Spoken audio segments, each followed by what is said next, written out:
آج کی داستان ہارون رشید اور ایک فقیر کی ہے۔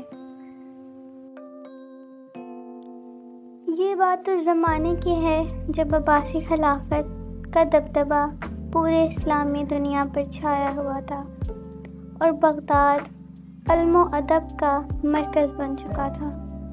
خلیفہ ہارون رشید اپنے عہد کے ایک عظیم حکمران تھے۔ نہ صرف وہ ایک طاقتور رہنما تھے بلکہ ان کا دل بھی بہت نرم تھا۔ ایک دن ہارون رشید نے فیصلہ کیا کہ وہ اس شہر کی گلیوں میں نکل کر اپنے عوام کی حالت دیکھیں گے تاکہ ان کی مشکلات کا براہ راست مشاہدہ کر سکیں۔ رات کا وقت تھا اور ہارون رشید اپنے وزیر یحییٰ بن خالد کے ہمراہ بغداد کی گلیوں میں پیدل چلتے ہوئے نکلے۔ اس رات کا منظر کچھ اور ہی تھا۔ شہر کی روشنی میں مختلف لوگ اپنے روزمرہ کے کاموں میں مشغول تھے۔ اچانک ان کی نظر ایک فقیر پر پڑی جو ایک گلی کے کونے پہ بیٹھا تھا۔ اس کی حالت بے حد دگرو تھی اور اس کے پاس سوائے ایک کپڑے کے کچھ نہ تھا۔ ہارون رشید نے اس فقیر کے قریب جا کر پوچھا، تمہیں کیا چاہیے؟ تم یہاں کیوں بیٹھے ہو؟ فقیر نے سر اٹھا کر جواب دیا، اے شخص، مجھے کچھ نہیں چاہیے مگر تمہارا انصاف چاہیے۔ میں تمہاری حکومت کے زیر نگرانی ہوں لیکن تمہاری نظر ہم جیسے غریبوں پر کبھی نہیں پڑتی۔ تمہاری حکومت کا دھیان صرف درباروں میں رہتا ہے۔ ہمیں تمہاری ضرورت ہے۔ ہارون رشید نے فقیر کی باتوں کو بغض و غصے کے بغیر سنا اور اس سے پوچھا، تمہاری مشکلات کیا ہیں؟ تم کس طرح کے انصاف کی بات کر رہے ہو؟ فقیر نے کہا، ہمیں پیسے کی ضرورت نہیں ہے، ہمیں صرف وہ انصاف چاہیے جو ہماری روزمرہ کی زندگی میں چھپ کر رہ گیا ہے۔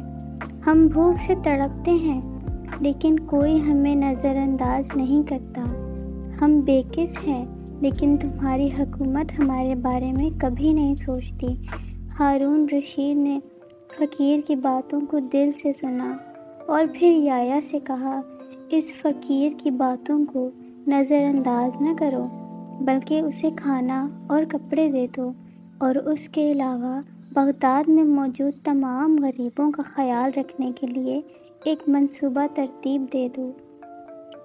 یہ کہہ کر ہارون رشید نے اپنی حقیقت بتاتے ہوئے کہا، میں خود ہارون رشید ہوں، تمہارا خلیفہ، اور میں وعدہ کرتا ہوں کہ اب سے تم جیسے لوگوں کے لیے میری حکومت زیادہ توجہ دے گی۔ فقیر نے حیرت سے خلیفہ کو دیکھا، پھر اس کے دل میں بے شمار دعائیں آئیں۔ وہ جانتا تھا کہ ہارون رشید صرف طاقتور حکمران نہیں بلکہ ایک رحم دل انسان بھی تھا۔ ہارون رشید نے اپنی حکومت میں اس واقعے کو ایک سنگ میل سمجھا۔ اس دن کے بعد انہوں نے اپنی حکومتی پالیسیوں میں غریبوں کے حقوق کی حفاظت کو ترجیح دی اور اس بات کا عہد کیا کہ ان کی حکومت کا ہر فیصلے کا مرکز عوام کی فلاح و بہبود ہوگا۔ یہ کہانی ہارون رشید کی عدلیہ اور حکومتی انصاف کے معاملے میں فلاحی اور انسان دوست سوچ کو ظاہر کرتی ہے۔ ان کا عہد تھا کہ وہ صرف ایک طاقتور حکمران نہیں بلکہ ایک ایسا رہنما بنیں گے جو اپنے لوگوں کی تکالیف کو سمجھ کر ان کا حل نکالے۔